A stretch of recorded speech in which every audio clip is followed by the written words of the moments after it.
दबंग superstar Khesari Yadav की एक और धमाकेदार फिल्म की शूटिंग खत्म हो चुकी है। नमस्कार दोस्तों, मेरा नाम है राजीव पांडे और आप देख रहे हैं भोजपुरी प्लेनेट। भोजपुरी इंडस्ट्री के सुपरस्टार सिंगर और एक्टर दबंग सुपरस्टार खेसारी यादव की एक और धमाकेदार फिल्म की शूटिंग कंप्लीट हो चुकी है। खेसारी यादव की आने वाली इस अपकमिंग फिल्म का नाम है वादा रहा। भोजपुरी फिल्म वादा रहा एक पारिवारिक फिल्म होने वाली है, जिसे आप अपनी पूरी फैमिली के साथ देख सकते हैं।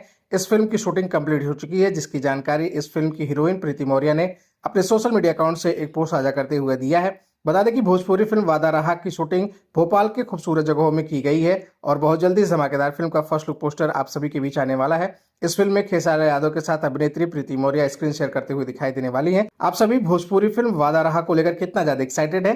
और हाँ, आप कमेंट में ये लिखकर जरूर बताइए कि क्या ये फिल्म एक बार फिर से बॉक्स ऑफिस पर तहलका मचाएगी कि नहीं। कमेंट बॉक्स में लिखकर जरूर बताइएगा। बाकी भोजपुरी जगत से जुड़ी या खेसारी यादव से जुड़ी ऐसी और भी तमाम खबरों के लिए चैनल को सब्सक्राइब करके बेल नोटिफिकेशन जरूर ऑन कर लीजिएगा।